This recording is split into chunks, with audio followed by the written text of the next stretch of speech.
तुम्ही पाहत आहात MCN न्यूज मराठी। शेतातील विहिरीतून पाणी काढताना अचानक तोल जाऊन विहिरीत पडल्याने 24 वर्षीय तरुणाचा पाण्यात बुडून दुर्दैवी मृत्यू झाल्याची धक्कादायक घटना जळगाव जामोद पोलीस स्टेशन अंतर्गत येत असलेल्या भेंडवळ बुद्रुक शिवारात 15 मे रोजी सकाळी घडली। या घटनेमुळे चावरा परिसरात हळहळ व्यक्त होत आहे। जळगाव जामोद तालुक्यातील चावरा येथील रहिवासी संकेत निलेश ठाकरे वय 24 वर्ष हा तरुण सकाळी आपल्या वडिलांसोबत भेंडवळ बुद्रुक शिवारातील गट नंबर 47 मधील स्वतःच्या शेतात काम करण्यासाठी गेला होता। शेतात काम करत असताना सकाळी 8:10 सुमारास संकेत हा शेतातील विहिरीवरून दोर आणि बादलीच्या सहाय्याने पाणी काढत होता। पाणी काढताना अचानक त्याचा तोल गेला आणि तो थेट विहिरीत कोसळला। विहिरीत पाणी जास्त असल्याने संकेतचा पाण्यात बुडून जागीच मृत्यू झाला।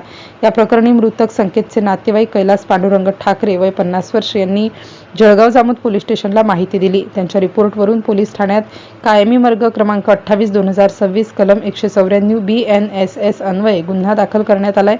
पोलीस निरीक्षक नितीन कुमार पाटील यांच्या मार्गदर्शनाखाली या प्रकरणाचा पुढील तपास beat police head constable Bhagwat Ubarhande यांच्याकडे सोपवण्यात आला असून या घटनेमुळे परिसरात हळहळ व्यक्त करण्यात येत आहे। MCN न्यूज मराठीकरिता सुरेश मानकर, चावरा, इलोरा।